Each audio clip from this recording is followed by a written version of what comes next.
పాలమూరు జిల్లాలోని మిర్చి రైతులు ఇబ్బంది పడుతున్నారు. తెగుళ్లు రావడంతో చేతికొచ్చిన పంట నాశనమవుతుందని ఆవేదనగా చెబుతున్నారు.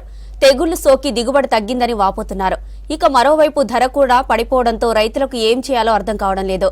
మిర్చి రైతుల కష్టాలపై బాలకృష్ణ మరిన్ని డీటెయిల్స్ అందిస్తారు.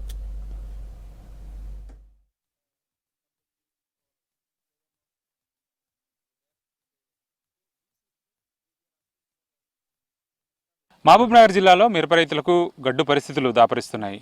గిట్టుబాటు ధర లేక మిరప రైతుల కళ్ళల్లో మంటలు పుట్టుకొస్తున్నాయి. ఉమ్మడి మహబూబ్నగర్ జిల్లాలో ఎక్కువ మొత్తంలో నడిగడ్డ ప్రాంతం అంటే గద్వాల జిల్లాలోనే ఎక్కువగా ఈ మిరపను సాగు చేస్తారు. అందులో 80,000 ఎకరాల్లో పంటలు సాగు చేస్తే దాదాపు 50,000 ఎకరాలు కేవలం నడిగడ్డ ప్రాంతంలో గద్వాల ఆలంపూర్ కాన్స్టిట్యున్సీలోనే ఎక్కువగా పంట సాగు చేస్తారు. ఎందుకంటే సారవంతమైనటువంటి భూములు ఉన్నాయి కాబట్టి మంచి ధర వస్తుందన్న ఉద్దేశంతో మంచి దిగుబడి వస్తుంది. దాని ద్వారా ధర కూడా వస్తుందన్న ఉద్దేశంతో ఎక్కువగా కూడా ప్రతిసారి మిరపను సాగు చేస్తారు. అటు దీనిలో రకరకాల వెరైటీలు ఉంటే అటు తేజ కానీ 1081 కానీ 2043 ఈ 3 వెరైటీలు ఎక్కువగా సాగు చేస్తారు. 2043 వెరైటీకి అయితే ప్రత్యేకించి ఇది కలర్ కోసం వాడతారు. కలర్ ఫ్యాక్టరీస్ కోసం కర్ణాటక ప్రాంతాన్ని తరలిస్తారు. క్వింటాల్కు 40,000 వరకు దిగుబడి వస్తుండటంతో 40,000 వరకు రేట్ వస్తుండటం వల్ల ఎక్కువగా ఈ పంటను సాగు చేస్తారు. సో ఆహార ధాన్యంగా ఆహార పంటగా తేజను తర్వాత 1081 లాంటి రకాలను సాగు చేస్తారు. గత 2-3 ఏళ్ళుగా ఈ మిరపను వైరస్లు తెగుళ్ళు చుట్టుముడుతున్నాయి. ముఖ్యంగా ఈ బ్లాక్ స్ట్రిప్స్ అనేది ఎక్కువగా పంట మీద దాడి చేస్తుంది. గజ్జి తెగులు లాంటి తెగుళ్ళు దాడి చేస్తున్నాయి. దీనివల్ల పంట దిగుబడి కూడా చాలా తగ్గుతుంది. గతంలో అయితే ఎకరాకు 20 నుంచి 30 క్వింటాల దిగుబడి వచ్చేది. కేవలం ఈసారి మాత్రం 10 సంచులు 10 క్వింటాలకు మాత్రమే పరిమితం అవుతున్న పరిస్థితులు కనిపిస్తుంది. దీనికి తోడు రేటు కూడా పూర్తిగా తగ్గుతోంది. తేజ 1081 లాంటి రకాలకైతే క్వింటాకు 25,000 30,000 వరకు గతంలో వచ్చేది. ఇప్పుడు 10,000 కూడా ధరకు నోచుకొని పరిస్థితుల్లో రైతులు కొట్టుమిట్టాడుతున్నారు. అట్లాగే మనం ఇందాక ప్రస్తావించినట్టుగా 2043 రకానికైతే ఇది కలర్ బ్రాండింగ్ కోసం వాడతారు.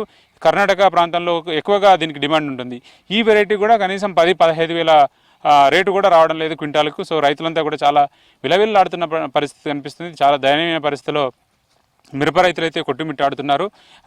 2-3 ఏళ్ళుగా ఈ వైరస్ తెగుళ్ళు చుట్టుముడుతున్నాయి. దీనివల్ల దిగుబడి తగ్గుతుంది, దీంతోపాటు రేటు కూడా తగ్గుతుంది. ప్రత్యేకించి గుంటూరు అట్లాగే వరంగల్, హైదరాబాదు, కర్నూలు, కర్ణాటక ఈ ప్రాంతాలకి నడిగడ్డ రైతులంతా కూడా తమ ధాన్యాన్ని తీసుకెళ్ళి అక్కడ పడిగాపులు కాసినప్పటికీ కూడా రైతులు ప్రయోజనం లేక ఎంతకో అంతకు అమ్ముకొచ్చే పరిస్థితులు కనిపిస్తున్నాయి. దానివల్ల రైతులకు గిట్టుబాటు ధర రావడం లేదు.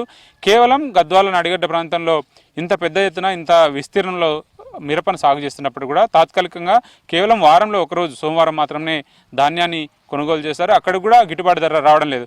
రైతులంతా కోరుకునేది ఒకటే, నిరంతరంగా వాళ్ళను తెగుళ్ళు చుట్టుముడుతున్నాయి. బ్లాక్ స్ట్రిప్స్ కానీ అట్లాగే గజ్జి తెగులు లాంటివి చుట్టుముడుతున్నాయి. కాబట్టి వాటి నుంచి సంరక్షణ చర్యలు ఏ విధంగా తీసుకోవాలనేది జాగ్రత్తలు విషయంలో వ్యవసాయ అధికారులు సూచనలు ఇవ్వాలి. నిరంతరం ఆ సూచనల ప్రక్రియ కొనసాగిస్తూ వాళ్ళకు పంటలను ఏ విధంగా కాపాడుకోవాలనే యాంగిల్లో సూచనలు ఇవ్వాలని కోరుతున్నారు. దీంతోపాటు ఇక గిట్టుబాటు ధరకు సంబంధించి ప్రభుత్వం జోక్యం చేసుకొని స్థానికంగా మార్కెట్ ఏర్పాటు చేసి కొనుగోలు చేయడం ద్వారా తమకు ఆదాయం వచ్చే విధంగా, లాభం వచ్చే విధంగా గిట్టుబాటు కల్పించే విషయంలో చర్యలు తీసుకోవాలని మిరప రైతులంతా కూడా కోరుతున్నారు.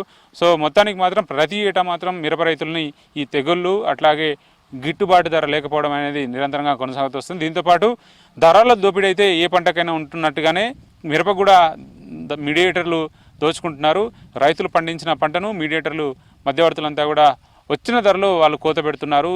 సో దీనివల్ల అన్ని రకాలుగా కూడా రైతులు మిరప రైతు తీవ్రంగా నష్టపోతున్న పరిస్థితులు కనిపిస్తున్నాయి. తమను ఏ విధంగానైనా సరే ప్రభుత్వం ఆదుకోవాలని నడిగడ్డ మిరప రైతులు డిమాండ్ చేస్తున్నారు. కెమెరా పర్సన్ శ్రీనివాస్ కలిసి బాలకృష్ణ, V6 న్యూస్, మహబూబ్నగర్.